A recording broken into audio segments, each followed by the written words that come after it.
Doctor ortho Ayurvedic oil and capsule, अब दर्द भी घुटने टेकेगा।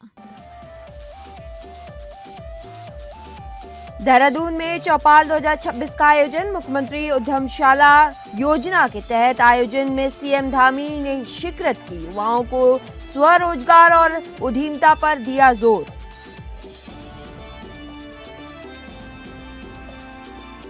चंपत में 50 लाख की ब्लड सेपरेशन यूनिट का सीएम धामी ने किया लोकार्पण। कहा, ब्लड यूनिट से मरीजों को समय पर मिलेगा रक्त। बोले, स्वास्थ्य सुविधाओं को मजबूत करने पर सरकार का जोर।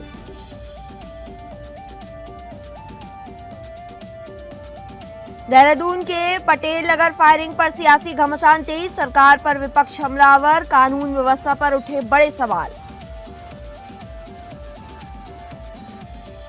देहरादून नर्सिंग भर्ती परीक्षा विवाद में अभ्यर्थियों ने लगाए अनियमितताएं और पैसे के लेन देन के आरोप। उठाए जांच की मांग।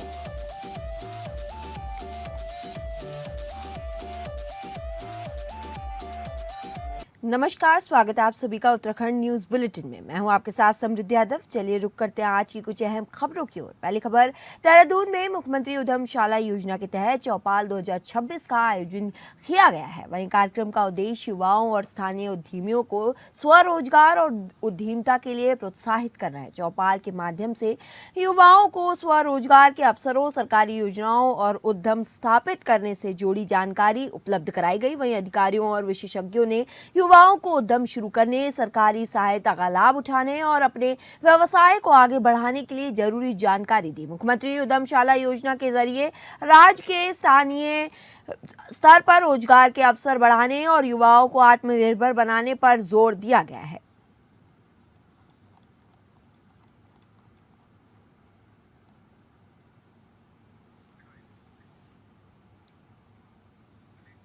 जिला चिकित्सालय चंपावत में करीब 50 लाख रुपए की लागत से स्थापित ब्लड कंपोनेंट सेपरेशन यूनिट का गुरुवार को लोकार्पण किया गया है। आपको बता दें, मुख्यमंत्री पुष्कर सिंह धामी ने वर्चुअल माध्यम से कार्यक्रम को संबोधित करते हुए कहा कि इस यूनिट से आपातकालीन स्थिति में मरीजों को जरूरी रक्त घटक समय पर मिल सकेंगे। वहीं चंपावत जिले में पहली बार यह सुविधा शुरू की गई, जिससे मरीजों की दूसरे जिलों पर निर्भरता कम हो जाएगी। मुख्यमंत्री ने बताया कि जिला चिकित्सालय में करीब 20 करोड़ रुपए की लागत से 50 बेड का अत्याधुनिक क्रिटिकल केयर ब्लॉक भी तैयार किया गया है। इसके अलावा सिटी स्कैन, एमआरआई और डायलिसिस जैसी सुविधाएं भी उपलब्ध कराई जाएंगी। उन्होंने ये भी कहा कि चंपावत को आदर्श जिला बनाने के लिए स्वास्थ्य, शिक्षा, पर्यटन और आधारभूत सुविधा पर लगातार काम किया जा रहा है। स्वास्थ्य मंत्री सुबोध उनियाल ने कहा कि नई यूनिट से गंभीर और आपातकालीन मरीजों को स्थानीय स्तर पर बेहतर इलाज मिल सकेगा। समारोह में स्वास्थ्य विभाग के अधिकारी,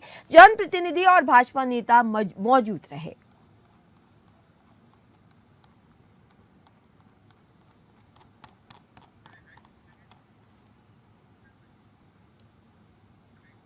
देहरादून के पटेल नगर में बीते दिनों आपसी विवाद के चलते हुई खुलेआम फायरिंग के बाद उत्तराखंड की सियासत गर्मा गई है। हालांकि पुलिस ने त्वरित कार्रवाई करते हुए एक आरोपी को गिरफ्तार कर लिया है, जबकि अन्य की तलाश जारी है। लेकिन इस घटना के बाद विपक्ष सरकार पर हमलावर है। कांग्रेस प्रदेश प्रवक्ता डॉक्टर प्रतिभा सिंह ने कहा कि पुलिस के आला अधिकारी अगर सरकार के हित साधने से व्यस्त रहेंगे तो ऐसी घटनाएं आम होंगी। उन्होंने आरोप लगाया कि पिछले 9.5 साल में भाजपा सरकार ने प्रदेश को माफियाओं का प्रदेश बना दिया। लगातार गैंग वॉर, चेन स्नैचिंग, चोरी की वारदातें सामने आ रही है। सरकार ऑल इज वेल का दावा कर रही है, लेकिन हकीकत कुछ और है। वहीं भाजपा प्रदेश प्रवक्ता कमलेश रमन ने कांग्रेस के आरोपों को खारिज किया। उन्होंने कहा कि बीते दिन हुई फायरिंग का मामला व्यक्तिगत दुश्मनी का है, इसमें कानून व्यवस्था पर सवाल उठना उचित नहीं है। उन्होंने कहा कि कानून अपना काम कर रहा है और उपद्रव करने वाले को किसी भी तरीके से बख्शा नहीं जाएगा।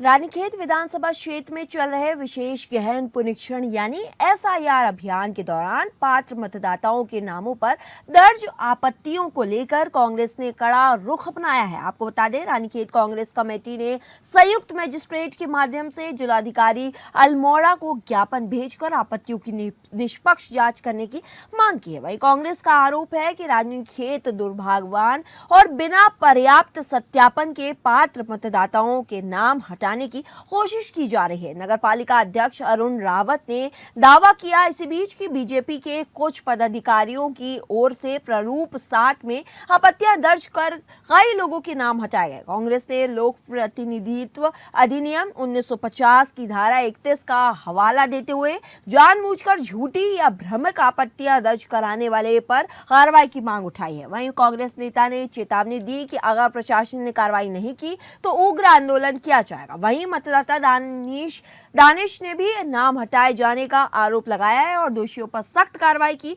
मांग भी की है। रानीखेत में और यहाँ कुछ लोगों द्वारा हमारे नाम काटे गए हैं, जिसमें बीजेपी के भारत भूषण का नाम आया है।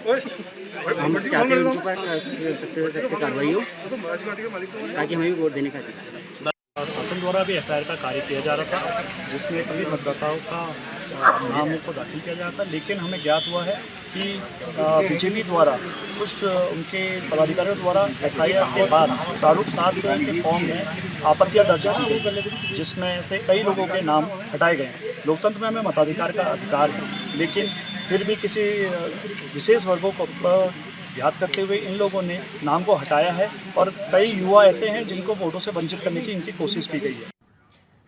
उत्तराखंड में आगामी चुनाव को लेकर कांग्रेस ने अपनी मीडिया रणनीति को और मजबूत करने की दिशा में एक बड़ा कदम उठाया है। आपको बता दें, चुनाव के दौरान मीडिया मैनेजमेंट की महत्वपूर्ण भूमिका को देखते हुए एआईसीसी की ओर से प्रदेश में 5 को-काउंटेडेट्स की टीम नियुक्त की गई है। इन को-काउंटेडेट्स का मुख्य काम प्रदेश कांग्रेस की मीडिया कमेटी के साथ बेहतर तालमेल बनाकर काम करना है। एआईसीसी के कम्युनिकेशन डिपार्टमेंट की ओर से मिलने वाले दिशा निर्देश को प्रदेश स्तर पर प्रभावी तरीके से लागू करना होगा। इस पूरी व्यवस्था का उद्देश्य जनहित से जुड़े मुद्दों को मजबूती से उठाना और जनता से जुड़े सवालों को मीडिया के माध्यम से सामने लाना है। इसके साथ साथ प्रदेश और केंद्र की भाजपा सरकार की नीतियों से जुड़े मुद्दों पर भी प्रेस कॉन्फ्रेंस, मीडिया ब्रीफिंग और अन्य कम्युनिकेशन गतिविधियों को व्यवस्थित तरीके से आगे बढ़ाया जाएगा। देखिए, जब भी किसी प्रदेश में चुनाव होता है तो वहाँ मीडिया मैनेजमेंट के लिए जो है एआईसीसी की तरफ से कोऑर्डिनेटर्स नियुक्त किए जाते हैं। ये कोई नई बात नहीं है। और उत्तराखंड के लिए भी पंकड़ी पाठक जी के साथ 4 जो है कोऑर्डिनेटर्स नियुक्त किए गए हैं। बेसिकली इनका काम सिर्फ कोऑर्डिनेशन का होता है। जो मीडिया कमेटी होती है प्रदेश की, उस कमेटी के साथ कोऑर्डिनेट करके जो भी एआईसीसी के कम्युनिकेशन डिपार्टमेंट के निर्देश होते हैं उनको इम्प्लीमेंट करना होता है। जैसे कि जनहितों के मुद्दों को लेकर के, भाजपा की जन विरोधी नीतियों को लेकर के प्रेस कॉन्फ्रेंसेस करना, और जितने भी हमारे डिस्ट्रिक्ट है, हर डिस्ट्रिक्ट में कोऑर्डिनेटर्स जो होंगे वो जा करके और वहां का जो एक मीडिया मैनेज होगा, क्योंकि चुनाव में मीडिया बहुत महत्वपूर्ण भूमिका निभाने का कार्य करता है। रुड़की में कांग्रेस कार्यकर्ताओं ने राजीव गांधी को श्रद्धांजलि दी। ये आपको बता दें, रुड़की के महानगर कैंप कार्यालय पर कांग्रेस कार्यकर्ताओं ने पूर्व प्रधानमंत्री और भारत रत्न स्वर्गीय राजीव गांधी की जयंती पर उन्हें पुष्प अर्पित कर श्रद्धांजलि दी। इस दौरान महानगर अध्यक्ष राजेंद्र चौधरी ने कहा कि देश के निर्माण में राजीव गांधी का महत्वपूर्ण योगदान रहा। उन्होंने कहा कि राजीव गांधी ने देश में कंप्यूटर क्रांति को बढ़ावा देने, युवाओं को आगे लाने और पंचायत राज एक्ट लागू करने की दिशा में बड़ी सोच के साथ काम किया। भारत रत्न पूर्व प्रधानमंत्री श्रद्धेय राजीव गांधी जी की जयंती है और इस देश के निर्माण में, कंप्यूटर क्रांति लाने में, युवाओं को आगे बढ़ाने में, पंचायत राज एक्ट लागू करने में उनकी बड़ी सोच थी। आज जो देश कंप्यूटर क्रांति में अग्रिम पायदान पर है, इसका सारा श्रेय राजीव जी को जाता है। उन्होंने युवाओं की आयु 21 वर्ष से घटा के 18 वर्ष की मतदान के लिए, और देश में उन्होंने पावर सेंटर को जो है उसे गांव तक पहुंचाया है। गांव में तमाम प्रधान को, क्षेत्र पंचायतों को, जिला पंचायतों को एक ग्रामीण भारत की सरकार देने का। भारत नेपाल अंतर्राष्ट्रीय सीमा पर सुरक्षा व्यवस्थाओं को लेकर चंपावत पुलिस पूरी तरीके से अलर्ट मोड पर आ चुकी है। आपको बता दें, पुलिस अधीक्षक रेखा यादव के निर्देशन में सीमा क्षेत्र में सुरक्षा व्यवस्था कड़ी करते हुए लगातार सघन चेकिंग अभियान चलाया जा रहा है। इसी के साथ साथ 19 अगस्त 2026 को थाना मनसबा पुलिस ने भारत नेपाल सीमा क्षेत्र और प्रमुख आवागमन स्थलों पर व्यापक चेकिंग अभियान चलाया। इस दौरान सीमा से आने जाने वाले वाहनों, पैदल यात्रियों और उनके सामान की गहनता से जांच की गई है। वहीं संदिग्ध व्यक्तियों से पूछताछ के साथ उनका सत्यापन भी किया गया। पुलिस ने संदिग्ध गतिविधियों और आवागमन पर विशेष नजर रखते हुए सीमा क्षेत्र में निगरानी बढ़ा दी है।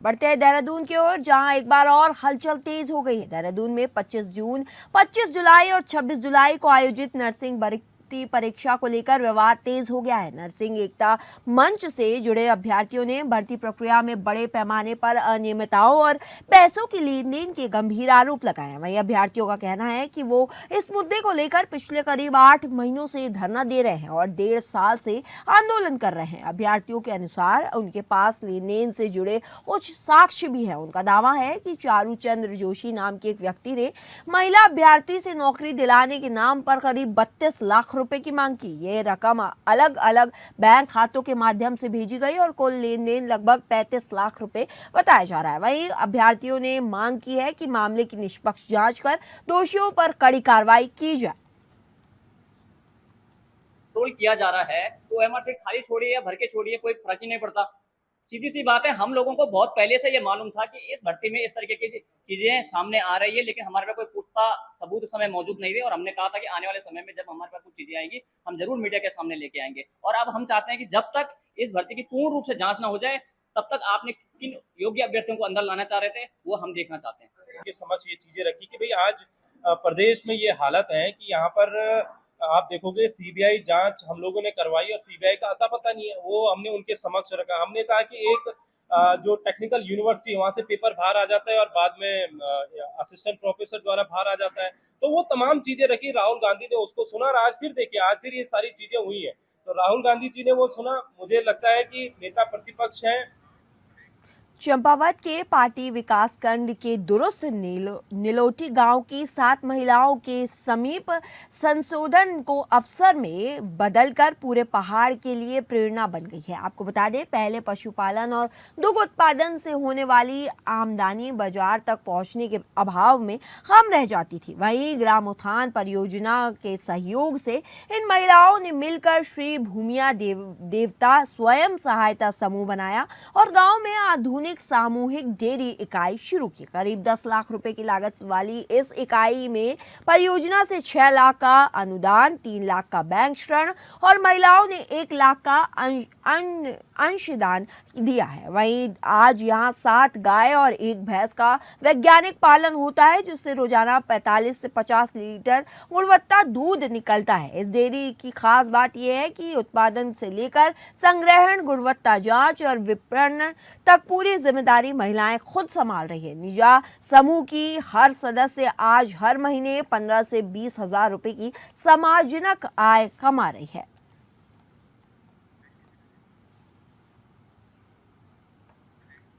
टनकपुर स्टेडियम में उभरी खेल प्रतिभाएं मुख्यमंत्री खिलाड़ी प्रोत्साहन योजना परीक्षा संपन्न हुई है। आपको बता दें, 8 खेलों में खिलाड़ियों ने किया प्रतिभा का प्रदर्शन। चंपावत के उत्तराखंड सरकार की महत्वाकांक्षी मुख्यमंत्री खिलाड़ी प्रोत्साहन योजना के तहत 14 से 23 वर्ष आयु वर्ग के बालक खिलाड़ियों की जिला स्तरीय चयन परीक्षा बृहस्पतिवार को स्वर्गीय कैलाश गहतोड़ी स्पोर्ट्स स्टेडियम टनकपुर में आयोजित की गई। चयन प्रक्रिया में जिले भर से पहुंचे 160 उद्यमी खिलाड़ियों ने अपनी खेल प्रतिभा का और शारीरिक दक्षता का साधारण प्रदर्शन किया। चयन परीक्षा में एथलेटिक्स में 55, फुटबॉल में 32, बॉक्सिंग में 19, हॉकी में 13, कराटे और बास्केटबॉल में 12-12, वहीं जूडो में 9 तथा ताइक्वांडो में 8 खिलाड़ियों ने प्रतिभा भाग लिया। वहीं खिलाड़ियों की प्रतिभा का आकलन निर्धारित एवं मानकृत मानकों के आधार पर किया गया। इसके तहत 800 मीटर दौड़, 30 metre flying start, medicine ball throw, shuttle run और वर्टिकल जंप जैसी शारीरिक दक्षता परीक्षाओं के माध्यम से खिलाड़ियों की गति, क्षमता और फिटनेस को परखा गया। खिलाड़ियों की तकनीकी मूल्यांकन के लिए football, basketball, boxing, hockey, athletics, karate और ताइक्वांडो सहित विभिन्न खेलों के नियंत्रक मौजूद भी रहे हैं।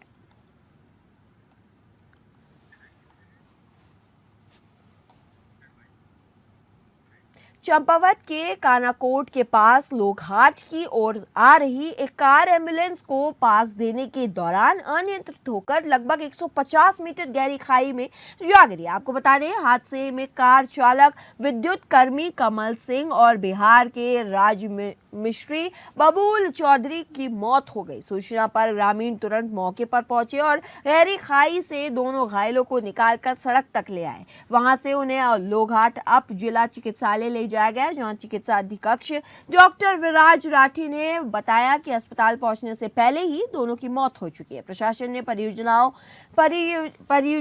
परिजनों को हर संभव मदद कर भरोसा दिलाया। वहीं पुलिस ने शव कब्जे में लेकर जांच शुरू कर दी है।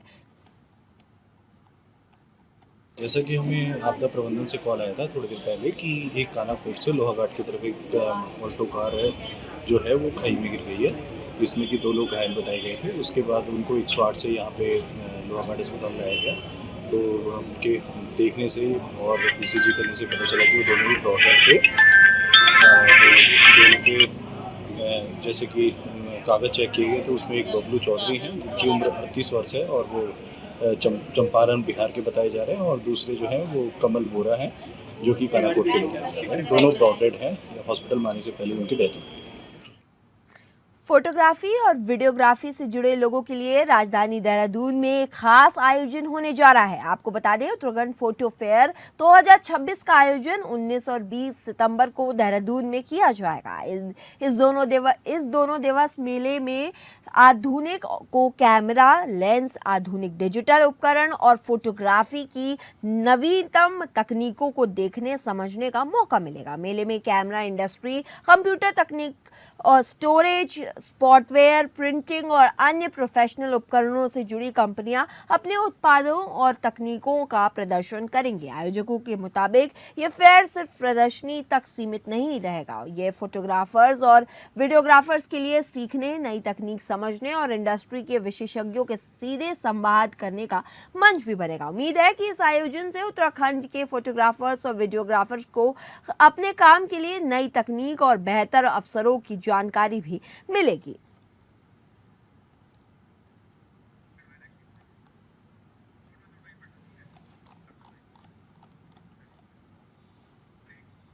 मसूरी में उपराष्ट्रपति ने दिया सेवा भाव का मंत्र। IAS प्रशिक्षुक अधिकारियों प्रशिक्षण समापन समारोह, दूसरे चरण का समापन समारोह शुरू हो गया है। आपको बता दें, 2024 बैच के IAS अधिकारियों को प्रशिक्षण सत्यनिष्ठा पर चलने की नसीहत दी गई है। वहीं टीम वर्क और तकनीकी अपनाने की भी अपील की गई है। उपराष्ट्रपति CP राधाकृष्ण ने मसूरी स्थित LBSNNA में 2024 बैच के IAS प्रशिक्षु अधिकारियों के प्रशिक्षण के दूसरे चरण के समापन समारोह को संबोधित किया। उन्होंने प्रशिक्षण पूरा करने पर अधिकारियों को बधाई देते हुए कहा कि सिविल सेवाएं देश के विकास और नीतियों को जमीनी स्तर पर लागू करने की एक अहम भूमिका निभाती हैं।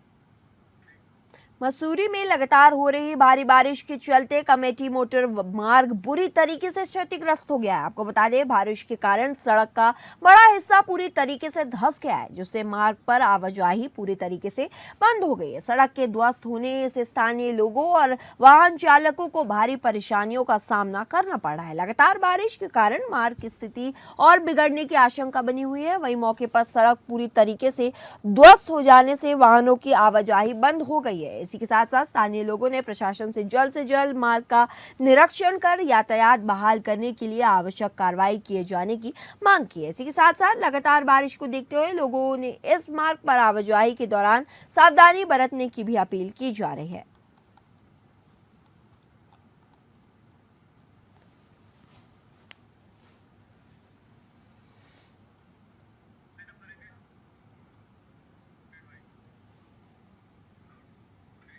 फिलहाल इस बुलेटिन के लिए इतना ही। ऐसी और खबरें और अपडेट्स के लिए जुड़े रहिए हमारे साथ।